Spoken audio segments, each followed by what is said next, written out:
that we all saw and felt the dislocation of so many people all over, communities completely decimated.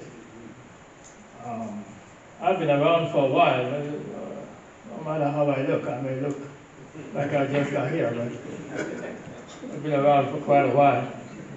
See quite a number of natural disasters. But that one has me still traumatized. I tell you that. I am traumatized. I wake up in the night and the stories of the people come back to my mind. The sights and sounds and smell of that tragedy still haunts me. The folks who are still looking for their loved ones, folks who saw their loved ones holding on to each other and being taken away to the sea, and still waiting to see them come. Folks who saw their loved ones holding on to pieces of bodies going away. These images, and then the survival stories, the stories of human survival.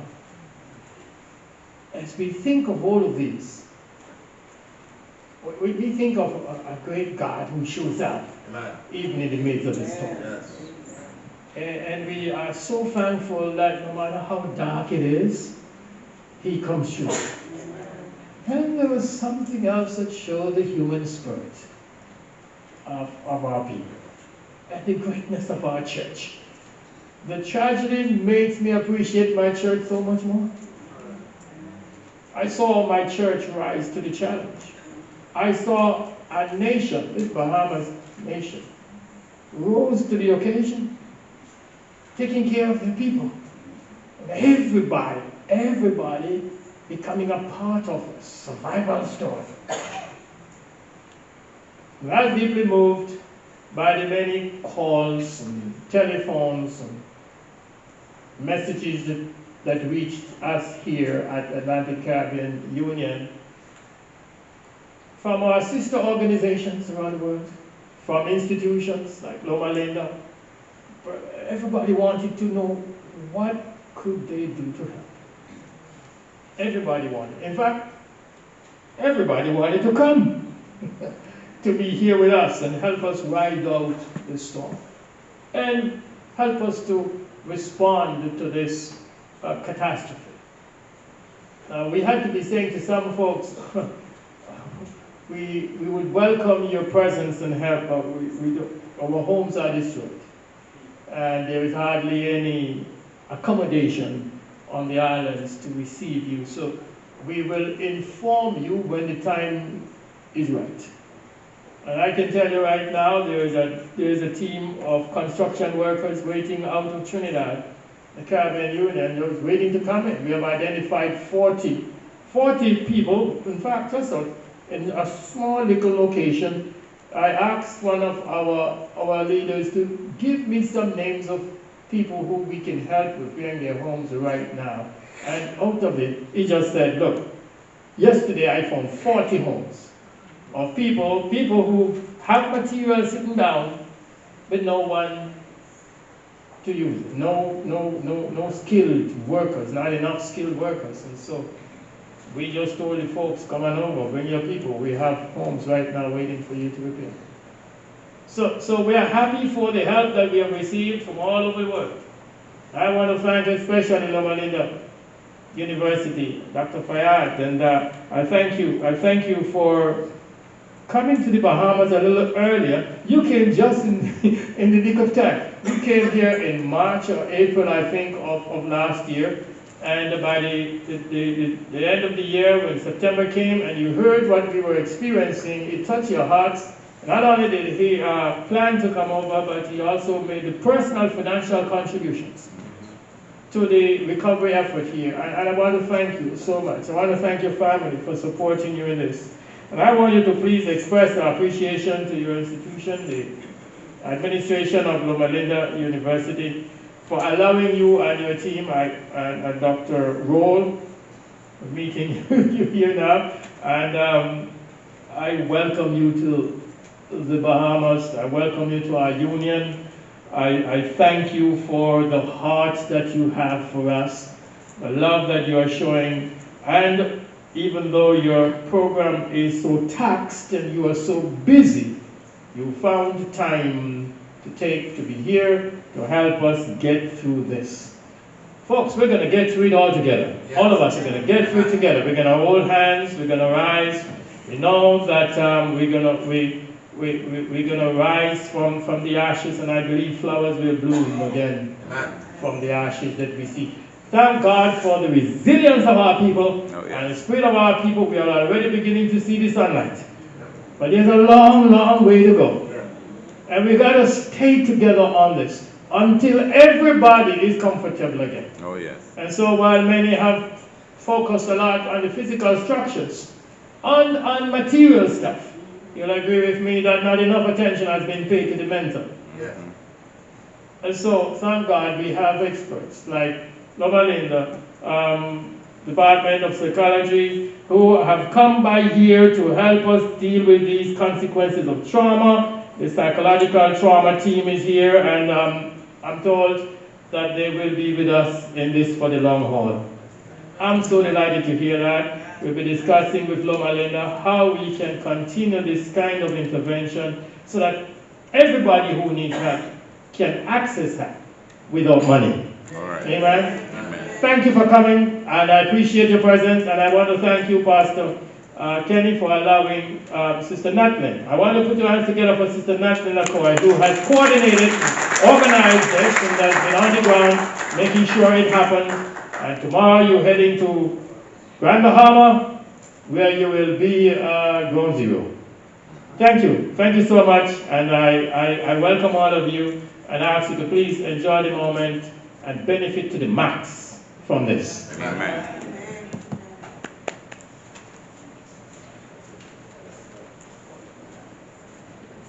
Good evening, everyone. Good evening. Thank you so much, Pastor Kerr. I'm coming now with greetings and a show us update is the President of the Bahamas Psychological Association, Dr. Wendy Fernanda. Let's welcome her.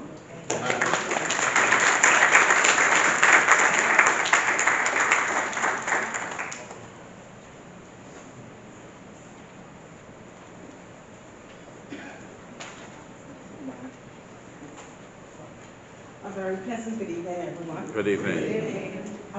As stated, I'm president of the Bahamas Psychological Association, but I also happen to be the point person for mental health and psychosocial support in the country, and I've been appointed since the passage of Hurricane Dorian. Let me just give you a little update as to what has been happening. And I know that it appears as if nothing has been happening, but I need to just give a little update. Okay, so in the aftermath, in the immediate aftermath of Hurricane Dorian, the Bahamas Psychological Association, the Psychology Department of the Public Hospitals Authority, that's Sandilands Rehabilitation Center, the Ministry of Health, and the Psychology Department at Sandilands, at the University of the Bahamas, we developed a Dorian Disaster Mental Health Response Network. It consisted of mental health professionals from the public and private sector, because we recognized that the public sector could not do it by itself. So what we did was, everyone that we were aware of, or anyone else was aware of, we sent out the notice and we started a WhatsApp group. And from that WhatsApp group, what we did was, once people were evacuated, I haven't been deployed to Abaco. Once persons were evacuated and in shelters, we called upon these persons to provide psychosocial support at the shelters. The network was established to provide psychosocial support to all persons impacted directly and indirectly by Hurricane Dorian. And we aimed to promote short and long-term recovery of individual communities and the nation. Critical activities that we did included providing psychological first aid training to lay persons, pastors, and volunteers. Also pastors from the Seventh-day Adventist Church, pastors from the Creole-speaking church, and Creole speakers, volunteer Creole speakers to provide PSS service within the shelter. We provided training to the Royal Bahamas Defense Force, and that's pre and post deployment debriefing.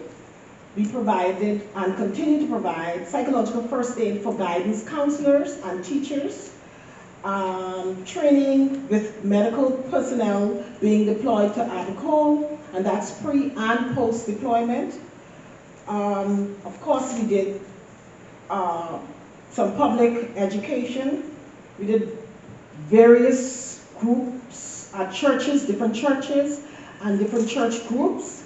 We did presentations to different schools, and in October, World Mental Health Day, what we did was that the theme for World Mental Health Day was suicide, but we saw that as a result of Dorian, we looked at mental health in the workplace, the role of resilience and recovery.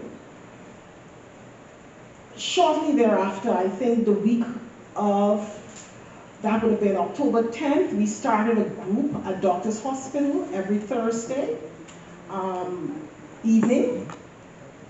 And then we did, like I said, we did several media presentations. We did second level psychological first aid training, again for pastors and laypersons. That was the second, and that was led by Barrington Brennan and Richard Adderley. And we did training for early mental health professionals in psychological first aid.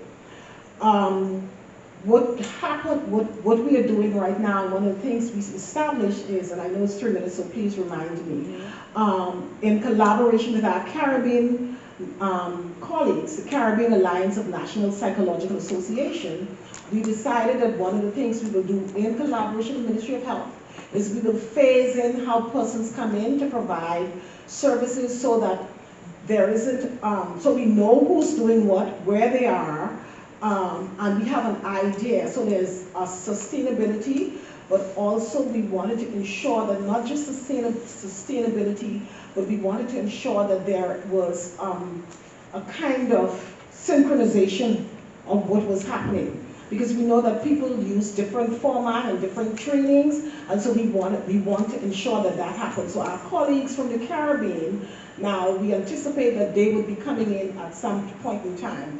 We've also been, it's time? Okay. Okay, so yeah, so those persons, and then we're going to also reach out to, we have reached out to our colleagues in the United States as well, so those persons are going to come. Thank you so much. All right. 1 minute, Dr. Fernanda. Where can persons find services in psychological health? Okay. Free and also for free. Okay. 30 seconds. Thank you. Okay, so all of the services, as I stated, we've been providing services at Doctors Hospital, and we had a clinic at one of the private offices, but they were all free. All of the services provided are free. So but you can go to the Community Counseling and Assessment Center on Collins Avenue. That's open 5 days a week. You can go to any of the public clinics. Those are free as well. We have on our webpage and on the Ministry of Health and I think on the Bahamas Red Cross hotline numbers to reach trained mental health professionals who will answer your call. Thank you so much. Thank you so much, Dr. Fernanda. Let's have a round of applause. Now it's time for our public health lecture, and I'm going to introduce to you our speakers for this evening. Dr. Perez Deshawn Roll is an MD, who is an assistant professor of psychiatry and an adult psychiatrist in Loma Linda, California. And he has over 5 years of experience in the field of medicine. He graduated with honors from Loma Linda University of Medicine in 2014. Dr. Perez Roll is licensed to practice by the State Board of California.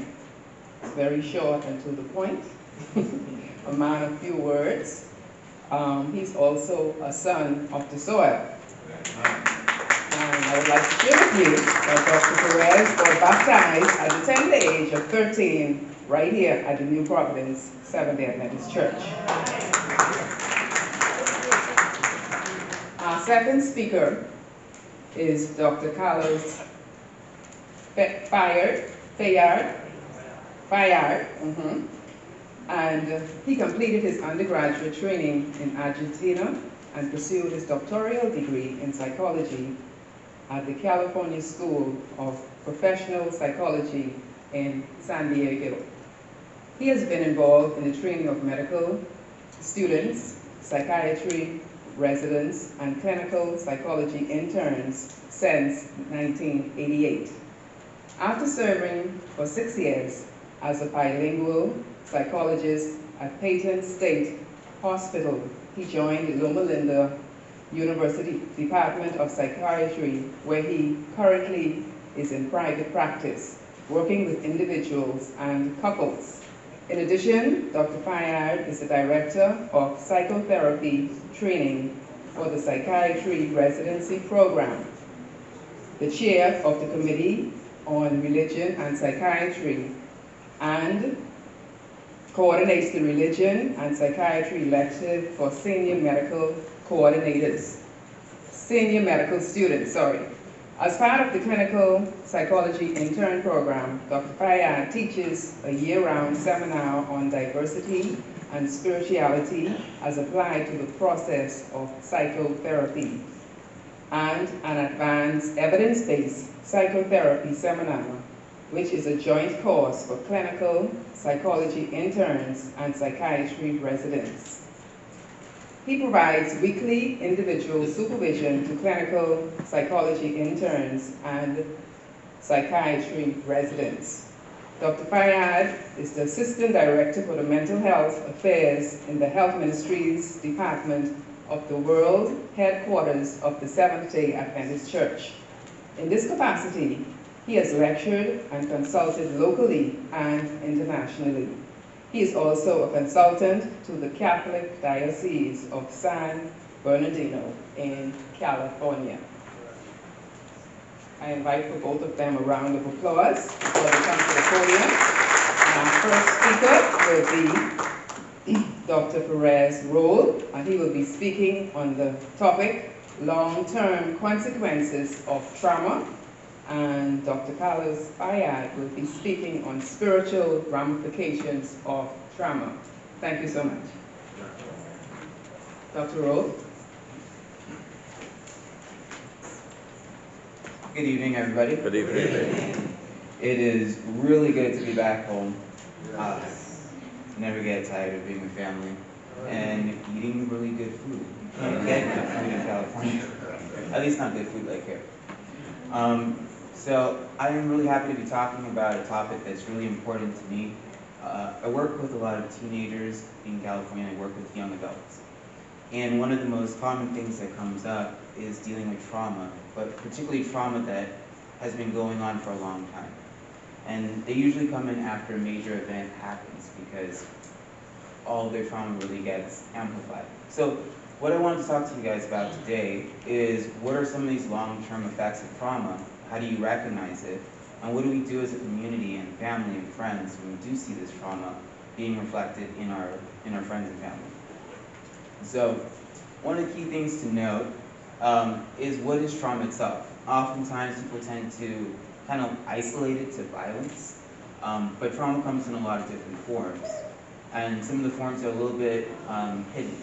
One of the biggest causes of trauma is loss.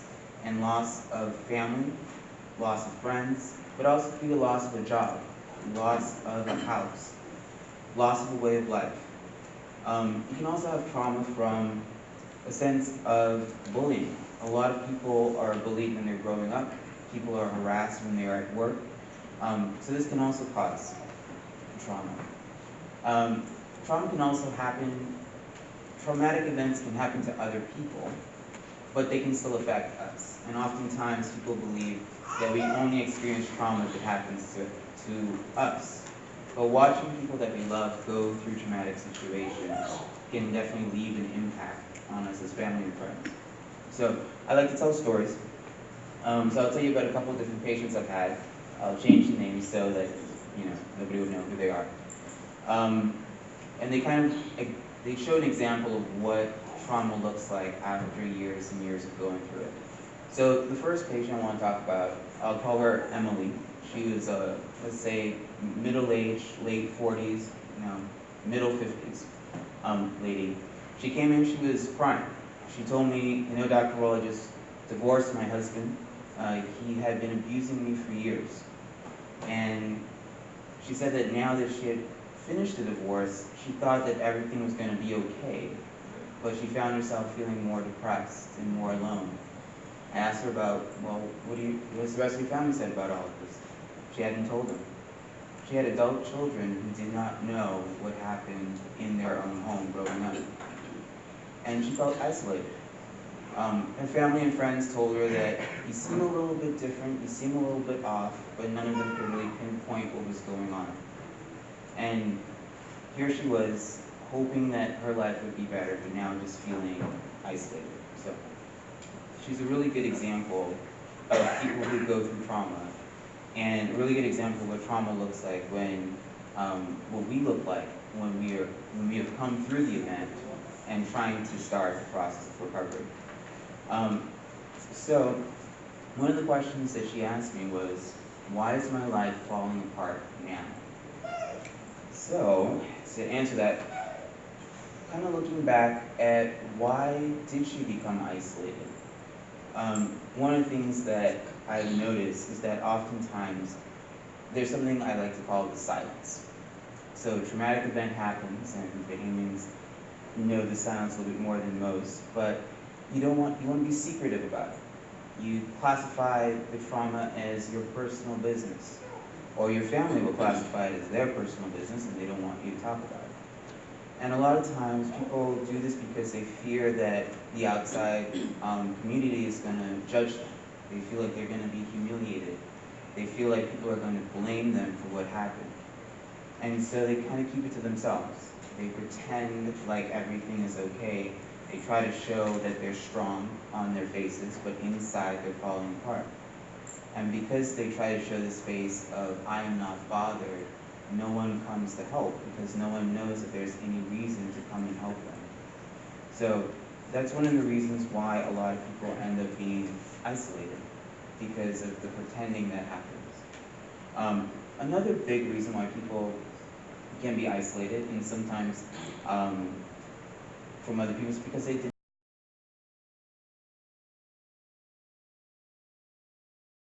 deny that anything has ever happened to them. I've had a lot of patients come in after traumatic events, and they tell me, Doc, I'm going to be okay. I am too blessed to be traumatized. And I look at them and I'm like, but your house burned down. That's traumatic. You still are blessed, and now you don't have a house. So, and they, even though that they lose these things, it becomes difficult to accept the fact that they are human and that they are vulnerable.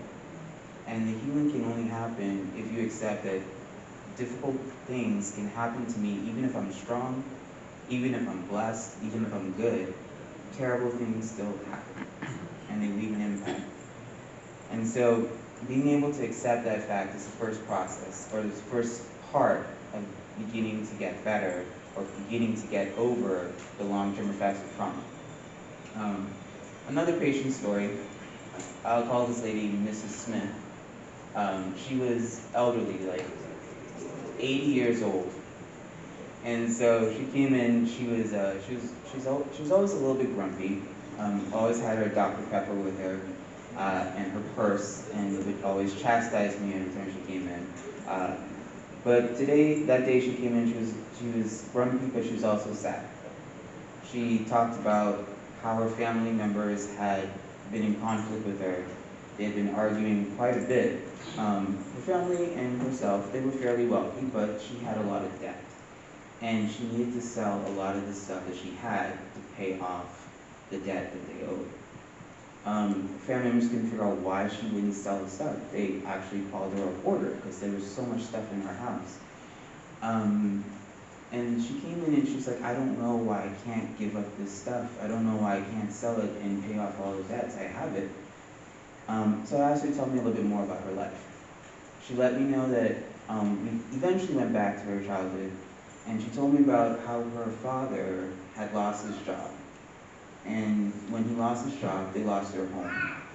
And they became homeless. And she would starve for days at a time because they didn't have any money. And so for her, anytime she thought about giving up something that belonged to her, it took her back to her childhood. And so that's the place, and she was surprised. She could not believe that something 50 years, actually for her, she could not believe that something about 60 years previous to when I met her, or 70 at that point, was still affecting the way that she was interacting with the world. Was still affecting her decision-making process. So we'll come back to Mrs. Smith, and I'll tell you a little bit more about what happened to her later. So another reason why people may have a hard time connecting to support or connecting to their family and friends is because they're often trying to avoid things that bring the memories back from the trauma. And I think if we look at some of our family or friends, or even ourselves, we may notice some of these things happening. One of the key things, I think the pastor mentioned it, sometimes the places or the smells can trigger things, can trigger memories. Oftentimes the people that you were with during the trauma can trigger memories. So oftentimes people will draw away from the family members because being around them, sometimes they make it really difficult. And then the other family members may not understand that. They may think, oh, my family member doesn't want to talk to me. They're fine, they want to be on their own. But when you see that happening, it's often a sign that this person is going through a really difficult time, and they just don't know how to deal with it. The other thing that can happen a lot of times, people can often replay these thoughts in their mind. And usually they tend to isolate because they don't know how to be in community and also have to deal with these constant movie reels of the trauma going on and on and on. So they tend to take their time, they tend to separate themselves from society because of it. And eventually what people start doing is they start pushing down a lot of the trauma. They start pushing down the memories. They don't talk about it, they try to forget about it, they push it away. And I usually call this like an emotional cancer of sort. Because what happens is that while for some people it goes away, for most people it just sits there and it gets worse and it gets worse. And it starts to affect different parts of your life. It starts to affect your relationships with your family. You may become a little bit more irritable. And people who are irritable don't tend to get close to other people, and other people don't tend to want to get close to them. And so they become isolated. I've seen this happen in marriages, where the person who's traumatized does not communicate or starts to communicate less with their spouse. And as the communication goes down, this married couple begins to pull apart, and then you have less support. And then one of the most devastating parts of it is sometimes the communication between the parents and the child tends to start to fall off. And the parents who the children who meet their parents don't have that connection anymore.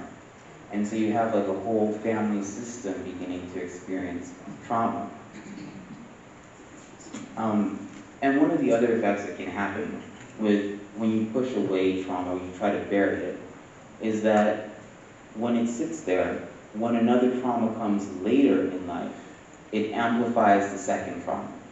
So what you may see is a lot of people who have gone through Hurricane Dorian, you may see them suffering, but sometimes the suffering, and a lot of times the suffering is not just because of the storm, it's because of the storm and all the trauma that the storm unearthed. So this person is going through multiple things at the same time, and it's extremely difficult to manage. So oftentimes they won't talk about it, but if you see someone that's like really struggling, oftentimes it's multiple issues going on. So I just want to transition a little bit to looking at how people feel over the long term. A lot of times when we're thinking about trauma, we often think, oh, I'm going to feel sad. I'm going to be sitting on my bed crying, following a major disaster. But the truth is that most people don't really feel sad. What they feel is angry, or they feel numb, or a lot of people tell me, I feel different, or I feel uncomfortable. And so a lot of these other emotions begin to pop up. A lot of people tell me they feel afraid. But because they're looking to feel sad, they don't realize that something's wrong. So being aware that the trauma can cause all of these other emotions is really important to know when it's time to probably get help or to get support. I'm going to tell you about another patient, third one, last one. We'll call him David. He's about 30 years old. He came into my office, he said that he had been driving and he had what he thought was a heart attack. Pulled off on the side of the road, ambulances got called and everything. He went to the hospital. After that, he stopped driving because he was afraid. He couldn't even be in the car with his wife when she was driving. He ended up quitting his job, and this put him in conflict with his wife because now she's like, I have to pay for everything. And the in-laws became really upset because now their daughter was paying for everything and he wasn't. He felt like he couldn't talk to anybody about how he's feeling. And over time, he became more and more isolated. His children even stopped going to him for things because they feared that they were going to cause him to have a panic attack. And so eventually, David started to have thoughts of suicide. And that's one of the big reasons why he came in to talk to me. So we'll kind of come back to David a little bit later and what happened to him. But these are a lot of common symptoms that people can have in the long term when they are dealing with trauma. Some of the other big symptoms that you'll see is feelings of guilt.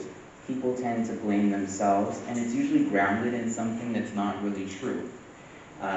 Little kids often, or teenagers often tell me they're like, when they have abuse going on in their home or domestic violence, a lot of times teenagers will tell me, oh, if I were only stronger, then my mom would be safe.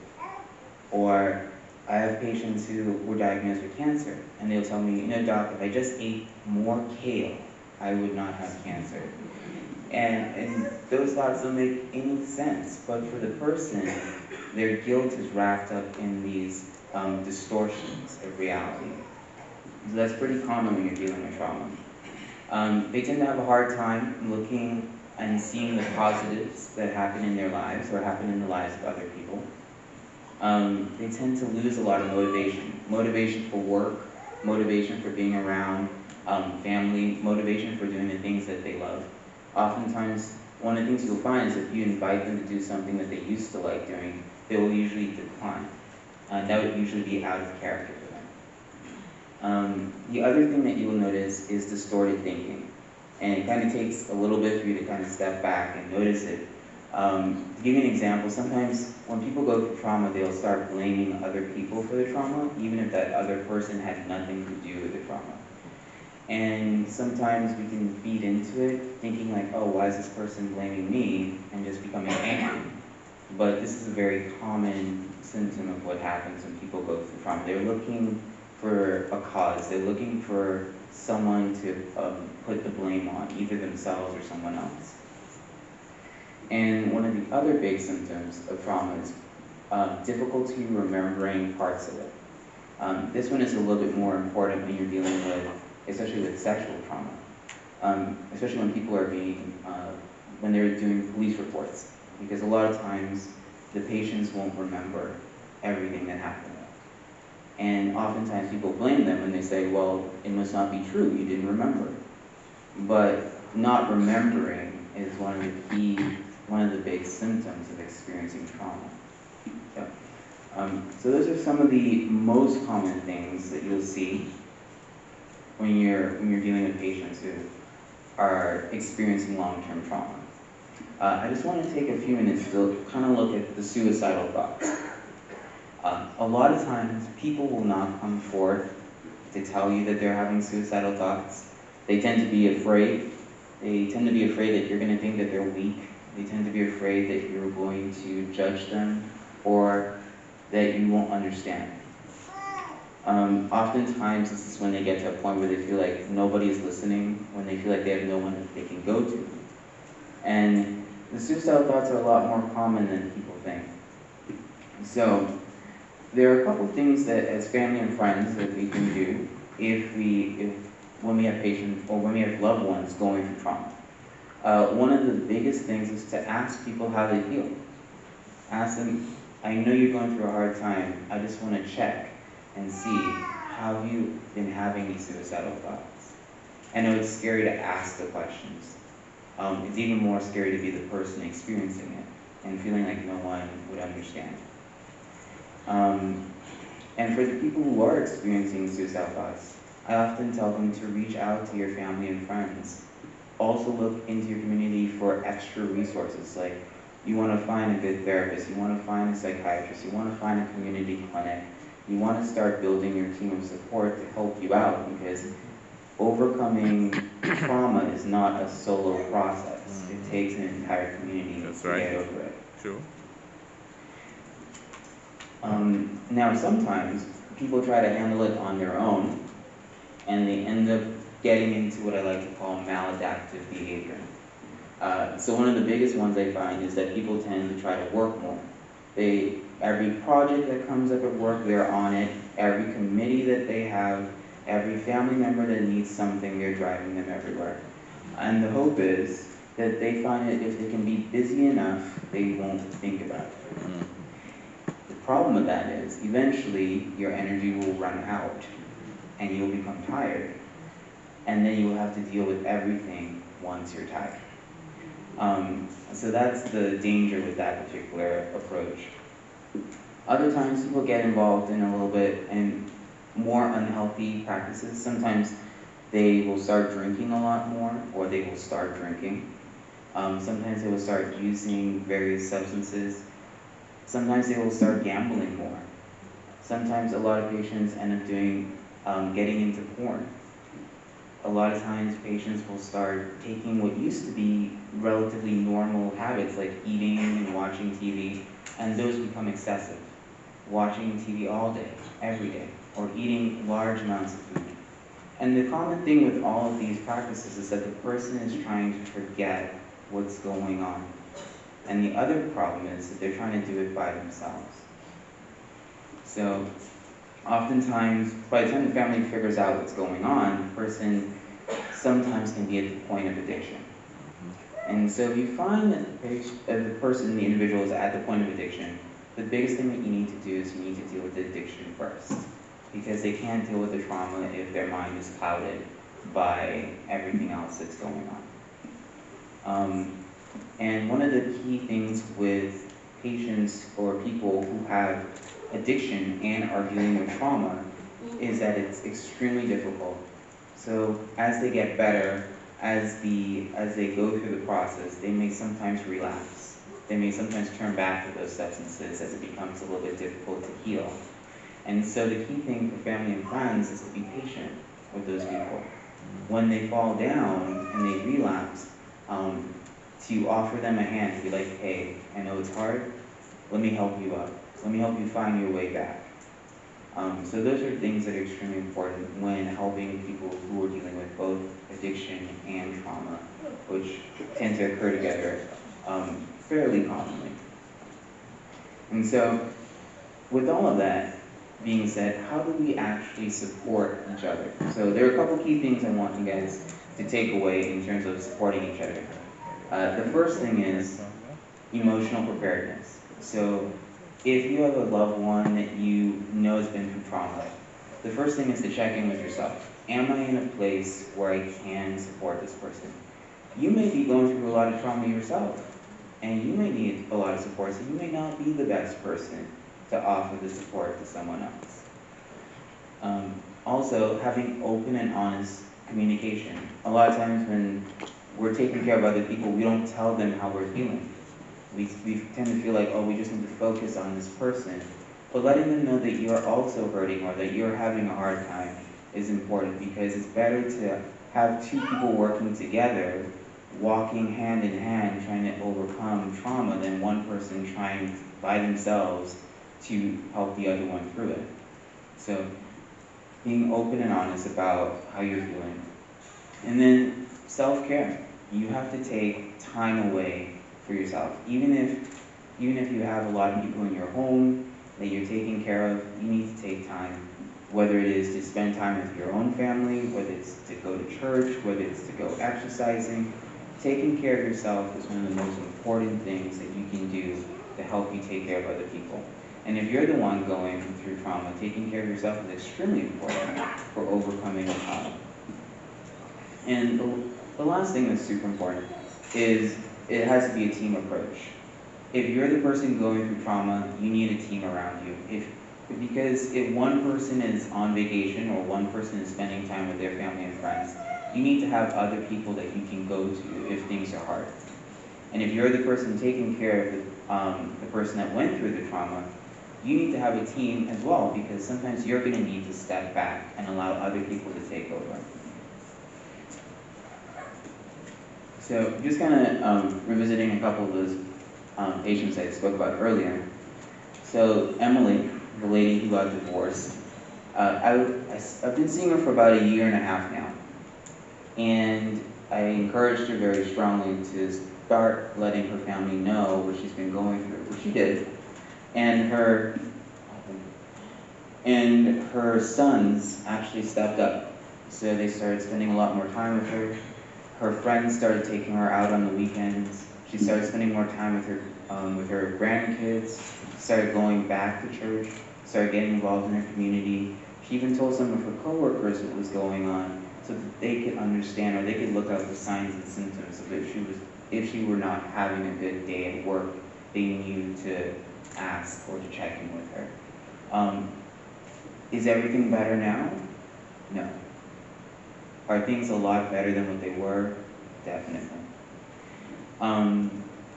With Mrs. Smith, the lady with all the stuff that she was trying to sell, her family actually spent a lot of time with her, and they went through her stuff. They talked with her about how she felt, and over time, I think I saw her for about 1 year. Towards the end of that year, she had sold most of the stuff that they wanted her to sell. She kept a couple of things, but she sold most of it. She paid off her debt, and she, I want to say it was middle of last year, I'll never forget, she came in, Dr. Pepper in hand, chastised me again for not being absolutely on time. And she wanted to let me know that that day was going to be my last session with her. She had decided to sell her home, and she was going to move out of California. She wanted to have a fresh start, and she felt that she had been holding on to things for too long.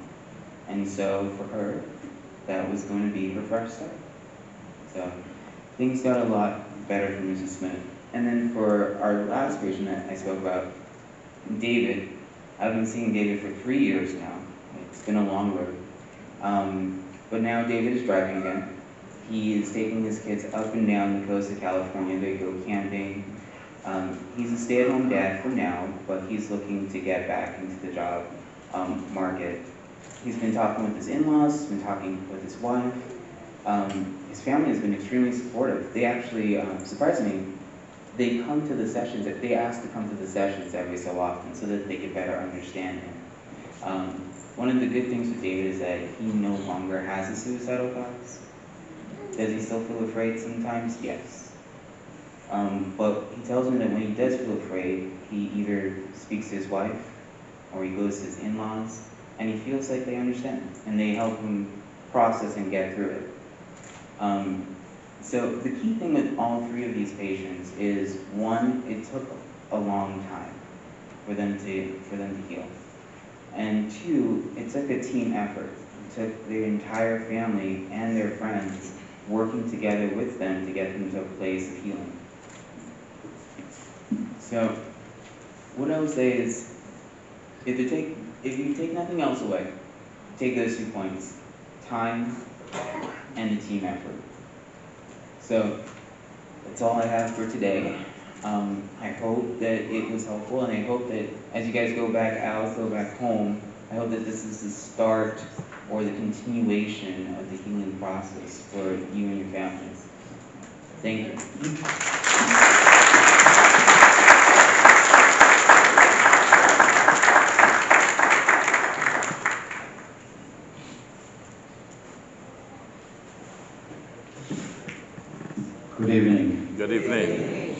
such a pleasure to be with you today. It's really an honor to be here. Do you hear me well with just this one microphone? In the back, you hear me well? So I'm just going to free myself.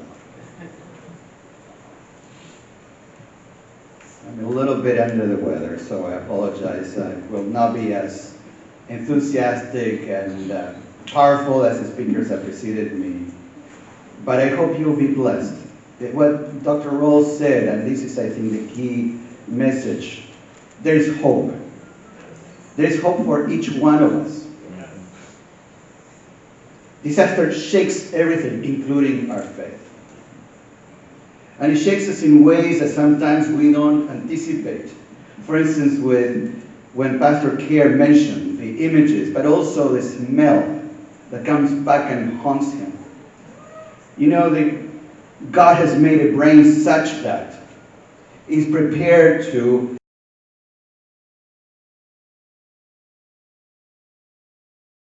alert us to something that can be a threat, something that can be a problem. So there are three basic parts of the brain, actually, that help us with that. First one is the thalamus. The thalamus is like a relay center where the information comes in through it from any of the senses. And so the thalamus says, oh, something comes here, this might be threatening. And so what the thalamus does, it just sends it up to the cortical area, you know, the cortex in the brain that says, oh, what is this, and tries to figure it out. But always checks with the amygdala. The amygdala is like the firefighter system in the brain. Now what happens is the amygdala, to be able to locate what may be a danger, has a very specialized process that after people have been traumatized actually becomes even more specialized. And in fact, smell is one of the things that has a direct connection from the thalamus to the amygdala, and when the amygdala gets activated, then there's a reaction that activates the memories and activates the reaction of fear sometimes, and sometimes it brings out the memories. I also want to say thank you for a very kind introduction, Sister Nathalie, for making this possible. Pastor Kerr, for your wonderful welcome. Another person that wanted to be here this evening was Dr. William Murdoch, who is the chairman of the Department of Psychiatry at Loma Linda. He, as we were preparing to come out, he was on the way to the emergency room because he was coming down with something, and he really was very regretful that he couldn't be with you. As I said, disaster shakes everything, including our faith. We hold on to our faith, but sometimes when disaster hits, the holding becomes more problematic, more difficult, it's challenged. A disaster challenges absolutely everything. Now, for people of faith, the first place we go to try to understand and to cope with what's coming, we go to what we believe, our practices, our religion. And from that, then we deploy ways of coping. Now, what I'm going to tell you is something that, if you want to know the references in the professional scientific literature, I'd be happy to provide to you. But I think you will see and resonate with some of that. I will explain some of that. Then I will ask you to do a little bit of a conversation amongst yourselves. And then I will end with an intervention, quote unquote, and quote unquote. Okay? So our faith is the first way, the first place we go to make meanings, make sense of things, but also to deploy that which will help us cope with the situation.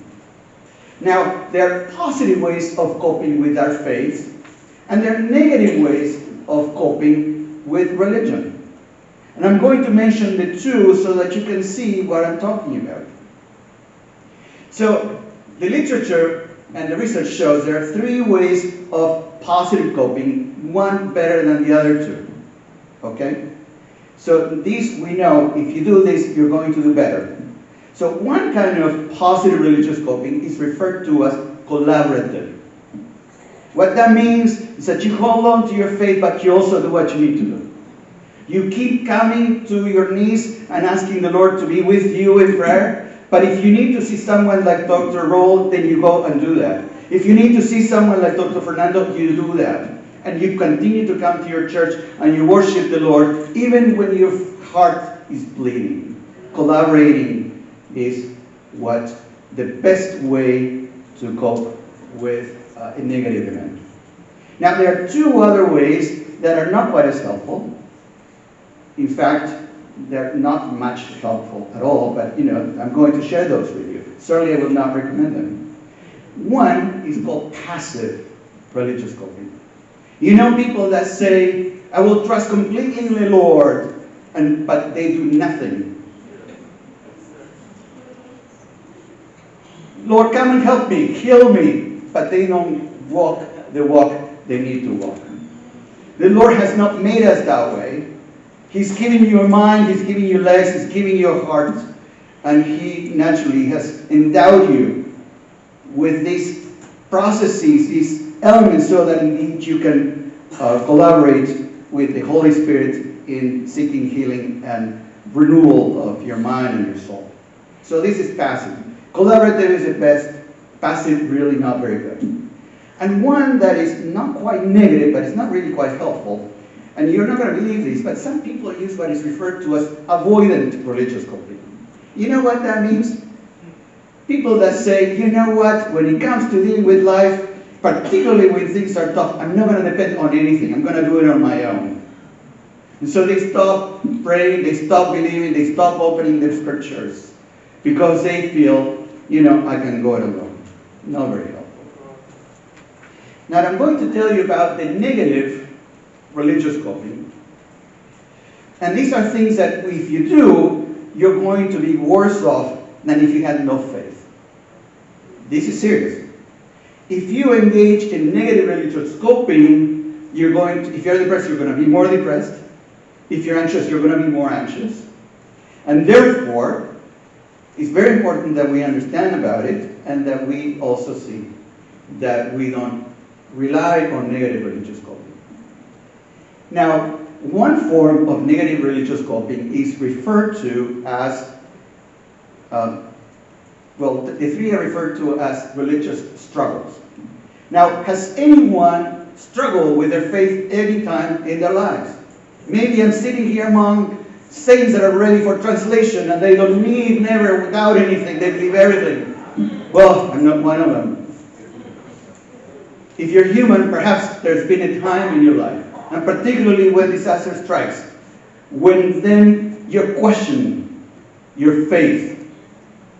But some ways of questioning your faith that can be particularly damaging to you, and so you need to know about it. And we're going to talk about what you can do. One is when you come to believe that God has turned His back on you. You've been good. You've been paying your offerings. You've been paying your tithe. You come to church. You pray. You sing with the choir. And now that disaster hits, where is God?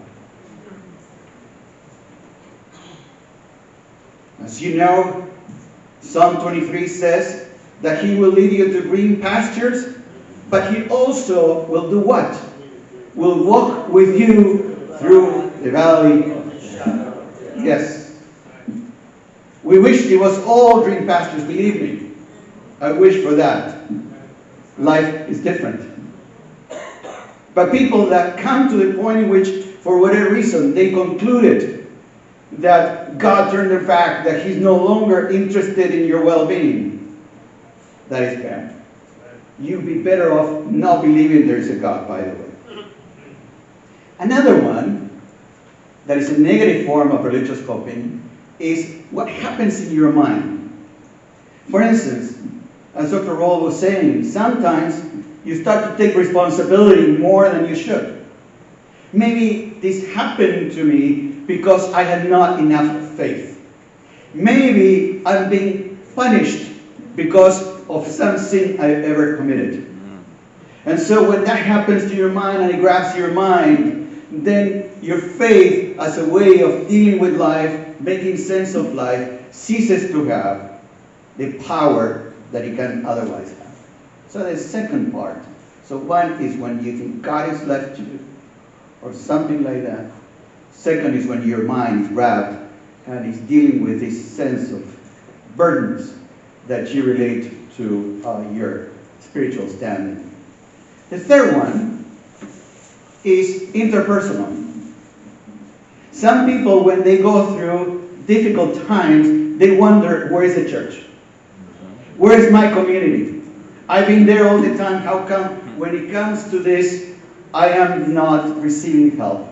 Some people say, why brother and sister so-and-so are getting help and I'm not?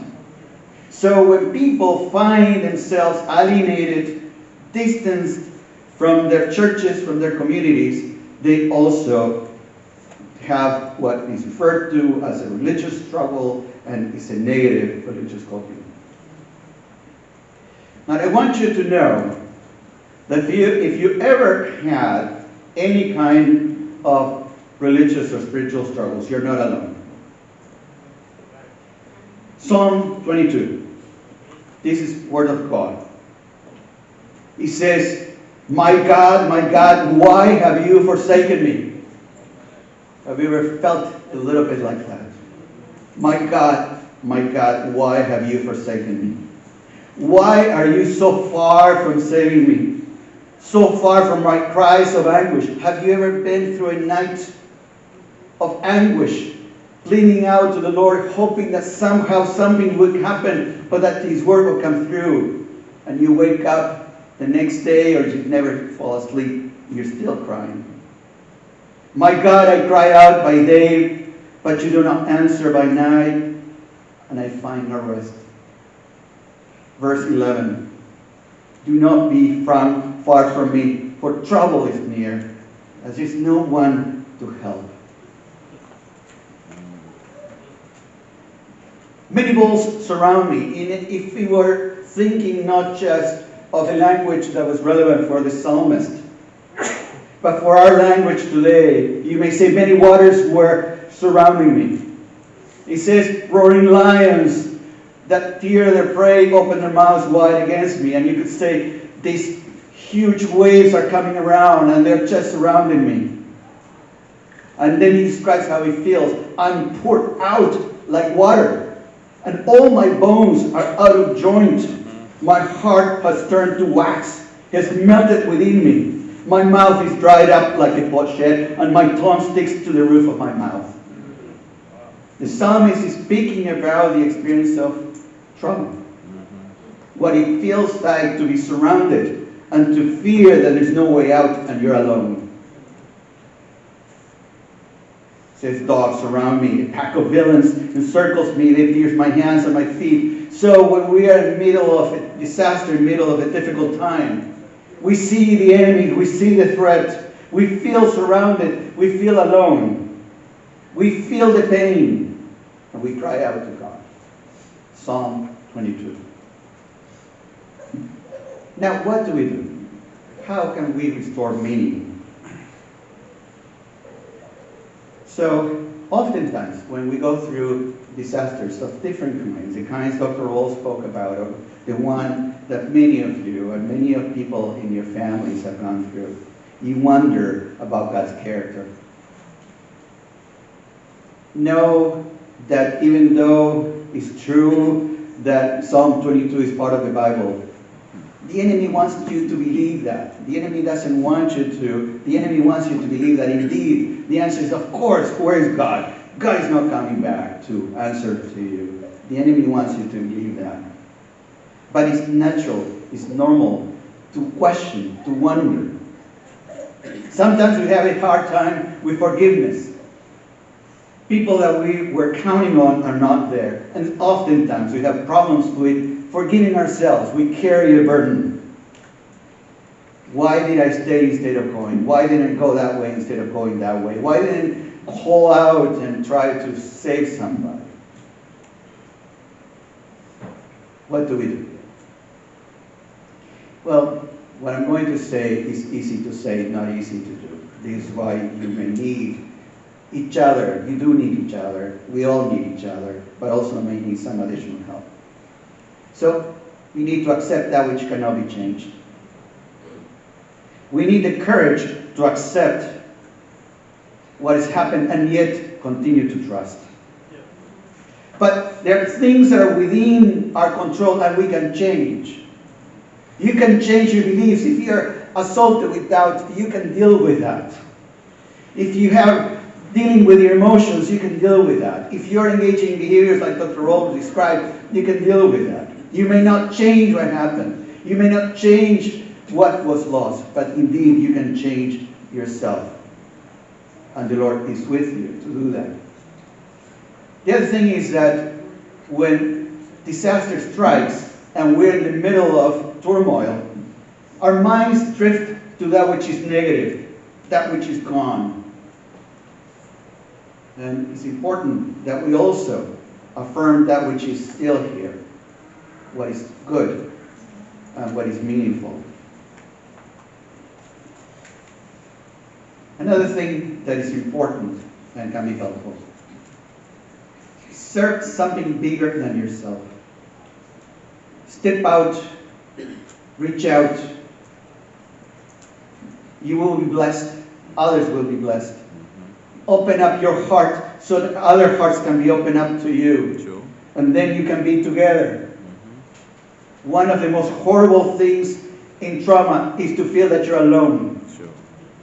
This is the worst thing. You can face anything if somebody is with you. We know the Lord is with us, but sometimes it's hard to see Him.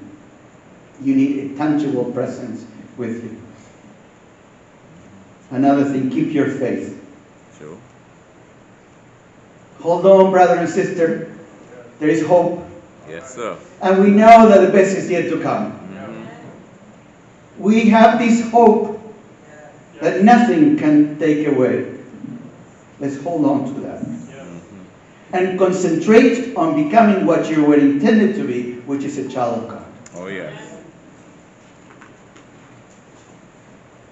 Now, I'm going to ask you to do a little conversing now. I hope that you will collaborate. So don't be afraid. This is going to be easy. Now, the thing is that you can see that some people are sort of sitting by themselves. So now you can reach out and start stepping out from yourself immediately. But this is what I want you to do. Just in little groups of 2 or 3. This is what I want you to talk to one another. We'll have no more than 5 minutes. Time is running out. I have to get up very early tomorrow, so I have to sort of wrap it up. So sorry about that. I guess a little selfish of me. But this is what I want you to do. Do this. I want you to talk to one another about a time in your life when you saw the work of God coming through in your life with other people that you know. Okay? Talk about a time when you experienced God's presence in your life. And share what teachings, what beliefs, what practices were helping you to get through the moment of suffering and help you with some healing. How your faith might have come. So would you do me the honor? Would you really do this for me? Would you reach out to, you are from the Caribbean, you're friends with everyone, so please do that. You have 5 minutes. Please go right ahead. I'll be standing back up here and inviting you. So reach out. If you see somebody that is not connected, it's your duty to reach out. Look up. Look up.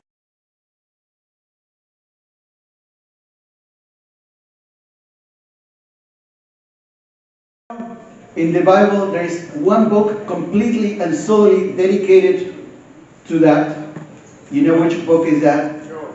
Lamentations. That's true. Job is the one that sort of works it out. But Lamentations is completely, exclusively dedicated to bring out to God what Jeremiah was going through. Now, if you think that having a struggle is a sign of spiritual weakness, listen to who quoted Psalm 22. Why have you forsaken me? Who said that? You have a better example of our faith than Jesus Christ himself. And he, in a moment of distress, came to that point in which he said, why have you forsaken me? Quoting the psalm.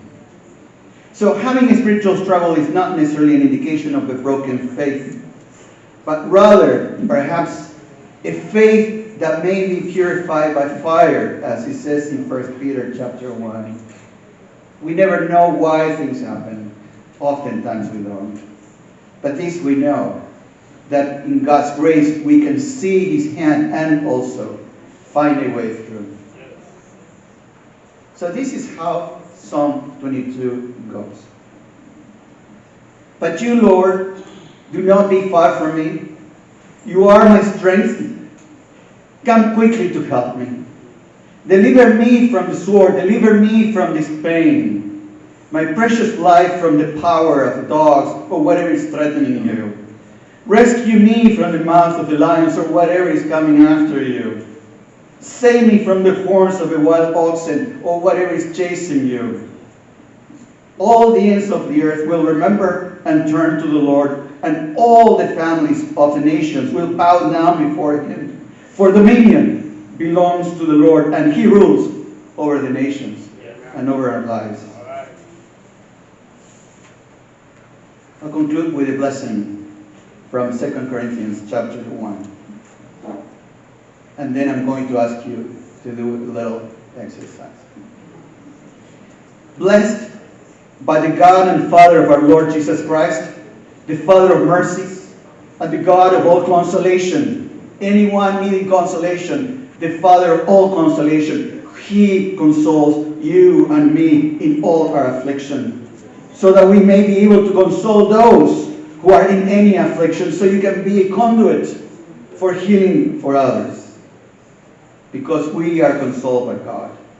For just as the sufferings of Christ are abundant for us, so also our consolation is abundant through Jesus Christ.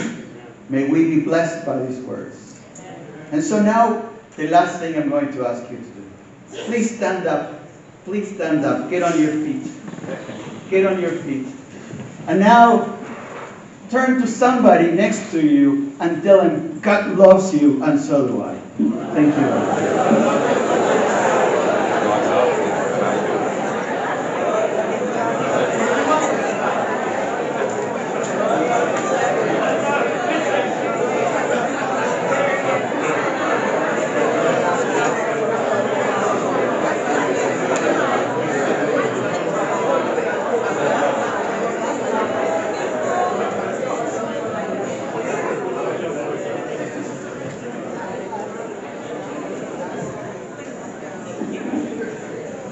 You may have a seat.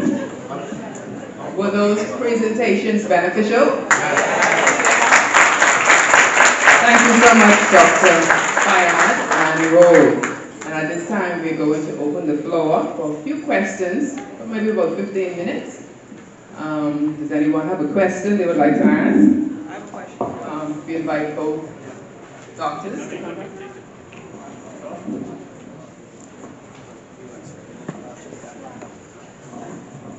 Okay, I think this is probably for Dr. Roll, or any of you can answer it actually. When you were talking about your clients, I was thinking about if you can speak to recovery when the potential for re-traumatization is high, and I'll explain what I mean by that. Okay. We have very creative driving in the Bahamas.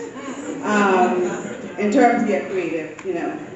They're lost, but so and I know a number of, I have been in a car accident, not my fault. I know a number of people in here have probably been in accidents where they've been hit or near misses. And so, let's say you're traumatized by that. But with the driving, there's a potential that you could be in another kind of accident because of creative driving. And so, you're traumatized, you're trying to get over it, but you're driving on roads where people are running red lights, or they're coming out of corners where they shouldn't, or they're doing any number of things. So, if you can speak to recovery when you could get traumatized again, it's significant. That's a pretty big fear that a lot of patients have. With this particular patient, that was one of his big fears as well. And what I usually tell people is that it takes time. First, time to deal with the initial trauma, but also taking time to accept the fact that life is chaotic and you may be in another traumatic event again. but finding the courage to go back out into the world and live your life. And so for him, it was identifying, what are you living your life for? And it was his kids, it was his wife, it was his in-laws, his extended family. And so for him, he got to that point where he was willing to risk having another traumatic event because he wanted to be the father that his kids could be proud of. So it's a lot about courage, but also giving yourself time to heal so that you can be courageous. That's just a brief comment. Life happens and continues. And so, as you know, when something like that happens, getting back on your feet and trying to, with fear, there's no way around it. You have to go through it. So, however one can go through it, and certainly there are different ways to do that, is very important. Now, people of faith have a little advantage. That is, how do we build resilience? And one of the things that I was reading last week in the Professional Journal is that what they call a sacred experience, meaning a moment that is sustained, cultivated in your faith, will build that resilience. It will not necessarily heal you, because as I mentioned before, the brain will have its way of working through. So, I wish there was vaccination for that, and there isn't. And so sometimes indeed that means, the point I think I want to make is that trauma can be not just one single event, or not just that it opens up Pandora's box as to whatever happened before, but it's also the accumulation of things. So the various things that happen, each one will have a hit, and therefore the recovery will be more difficult and challenging, and therefore the need for professional assistance, like Dr. Fernando mentioned before, is essential and very much something that I would encourage.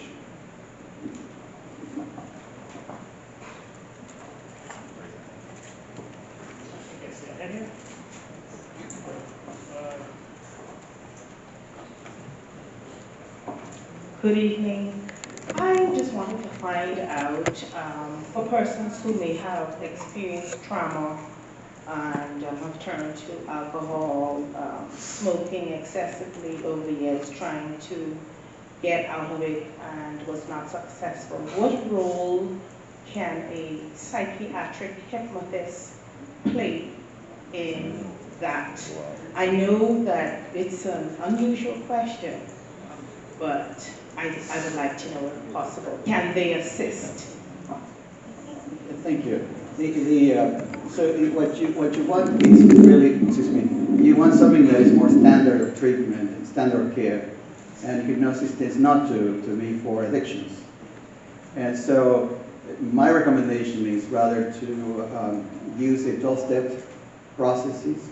Usually people that are going into addiction because of trauma, they try to numb themselves. They want to feel nothing about it. And so naturally, going through some of the emotions is very important. So that would be my recommendation. The 12 steps can be extremely helpful, perhaps more helpful than other forms of treatment. Now the other comment, and it might sound like I'm only talking about religion, but that's an area of my interest as a psychologist, that when there's an addiction, the question is, why go back to something that keeps giving you the same result? What is it that you're trying to feel that somehow whatever you're consuming is not? And so we know in the brain there's called a reward system, which others call the seeking system. So the question is, what is it that you're seeking? What is it that you're trying to fill up and you're not quite finding a way through? And we know that the mechanism for addiction basically, essentially involves a neurotransmitter called dopamine. And dopamine touches different parts of the brain that says, oh, I like this, and I like this, and I like this.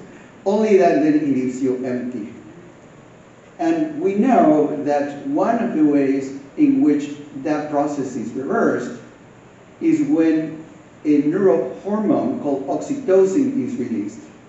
Now, a neurohormone sort of process, has patches of the brain, so it's not just like a neurotransmitter goes from cell to cell, so it like bathes the brain in different parts.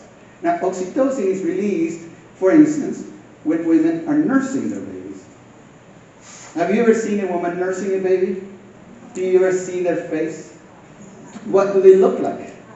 Right, so oxytocin is called the love hormone that is released.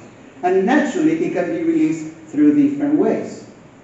So connection is one way of sort of doing that, but a connection in which one feels loved. And certainly, if you are able to experience God's presence with you, that is, you feel loved, that is one of the avenues in which that can happen. So maybe it's more elaborate of question than your question, or an answer than the question was. But I see, what I'm saying is I think these are the more sort of standard of care approaches to go with that.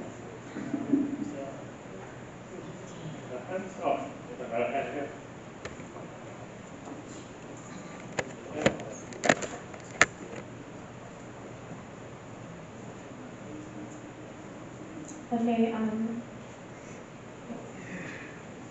I realize that you guys are talking a lot about adults going through trauma, and my fellow rangers and I were teenagers in high school, so what advice would you give us to give to our friends who might be going through trauma, because teenagers also go through it?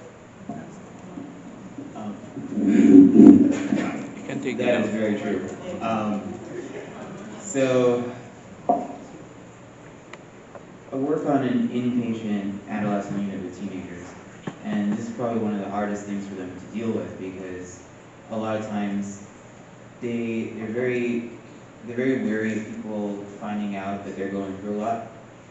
But one of the things I found to be most effective is if their friends are checking up on them, if their friends are asking them how they're feeling, if their friends are encouraging them to get help, they're more likely to open up to their family, and they're more likely to go and actually seek treatment or seek therapy or go and see a psychiatrist. So a lot of times if you feel like your friend is going through a lot or your friends are still dealing with a lot of trauma, encouraging them to reach out for additional support from other people. Last question if you can. Just one more, so that's it. All right. Can you explain what it is to be numb and how can you find a remedy for that? Explain what it is to be numb. So to feel numb usually means that you're not feeling anything at all. It means that when everything else is going on, your family could be feeling happy, your family could be excited, people around you could be angry. I don't know if you've had experiences where you see like some people when they go through trauma, they get really upset and they're yelling at everybody. But other people, they can't even bring themselves to be upset. They can't find any emotion at all. And when people ask them, how do you feel? They just look and they're like, I don't know. I don't feel anything. And that numbness is a separation of us from our emotion. And that usually happens when we deal with trauma because the emotion is too difficult, and so we kind of step away. And so when you do have that feeling of numbness, I usually recommend that you usually see a therapist, partially because getting back to that place where those emotions are so intense, you will need someone to help you out. And it is, not just to agree with you, but so the way the organism responds to a threat basically is three ways. So you have the fight or flight system, okay? And then you have the collapse system. Now, that is exactly what numbness is about, is it cutting off. And this is an indication of seriousness. And for that reason, certainly, seeking professional help is of the essence in that case. Thank you very much. I know there are some other hands that were now. Thank you so much. You're so good. You've been so good. We need to write. Thank you. God bless everybody.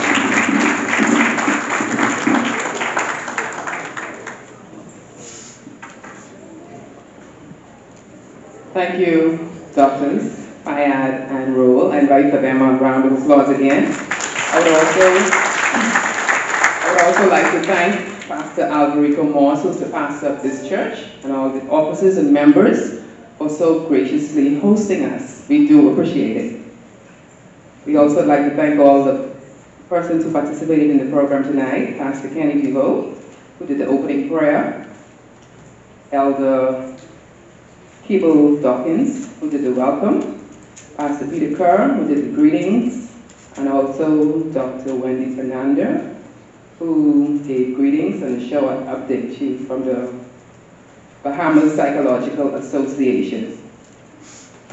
At this time, I invite Miss Rosemary Cooper to do the benediction, and she's the president of the Adventist Health Professionals Association. Just a moment, Rose, please.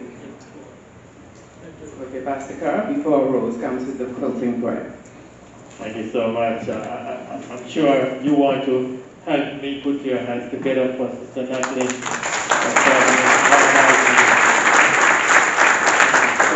Sister Janet without you. And I want you to know that this is a collaborative effort, a joint effort to have Loma Linda here between Loma Linda, Inter-American Division, Atlantic Caribbean Union. It is so wonderful to have the Associate Communications Director for the Inter-American Division here with us this evening, Lidna, Stephen, please. Lidna would like to talk to some of us before she leaves this evening, so I'm sure we get a chance to talk with one or two of you who would just like to share your experience of what this meeting has done for you, how you've been coping after the tragic hurricane. So thank you for a good evening, and thank you again, Nadine, and now Sister Cooper.